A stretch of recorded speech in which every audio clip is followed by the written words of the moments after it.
लक्ष्मण की पत्नी उर्मिला की यह कथा आपने नहीं सुनी होगी। श्री रामायण को आज तक हमने अपने और इस समाज से श्री राम के दृष्टिकोण से देखा।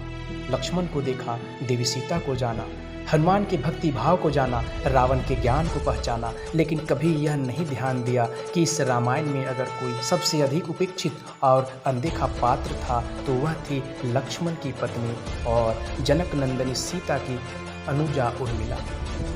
इससे पहले यदि आप हमारे चैनल पर पहली बार आए हैं तो प्लीज़ हमारे चैनल को लाइक और सब्सक्राइब जरूर कर दें। चलिए शुरू करते हैं। जब राम सीता वनवास को जाने लगे और बड़े आग्रह पर लक्ष्मण को भी साथ जाने की आज्ञा हुई तो पत्नी उर्मिला ने भी उनके साथ जाने का प्रस्ताव रखा, परंतु लक्ष्मण ने उन्हें यह कहकर मना कर दिया कि अयोध्या के राज्य को और माताओं को उनकी आवश्यकता है। असीम पतिव्रता थी उर्मिला के उस नवयौवन कंधों पर इतना बड़ा दायित्व डालकर लक्ष्मण चले गए।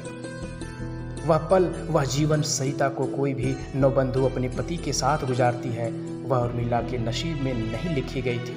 पतिव्रता स्त्री ने जीवन के चंचल पड़ाव पर भी, अपने पति से दूर रहने पर भी लेश मात्र की किसी और का ध्यान नहीं किया। यह उर्मिला का अखंड पतिव्रत धर्म था।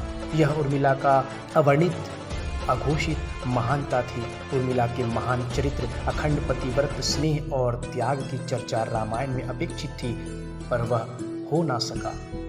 सबसे विकट क्षणों में भी उर्मिला आंसू ना बहा सकी, क्योंकि उनके पति लक्ष्मण ने उनसे एक और वचन लिया था कि वह कभी आंसू ना बहाएगी, क्योंकि अगर वह अपने दुखों में डूबी रहेगी तो परिजनों का ख्याल नहीं रख पाएगी। यह कोई कल्पना कर सकता है कि अपने पति को 14 वर्षों के लिए अपने से दूर जाने देना और उनकी विदाई पर आंसू भी ना बहाना किसी नवविवाहिता के लिए कितना कष्टकारी हो सकता है। कितना हृदय विदारक पल था वह जब परम पूजनीय महाराज दशरथ स्वर्ग सिधार गए, पर वचन के सम्मान रखने के लिए उर्मिला तब भी नहीं हुई।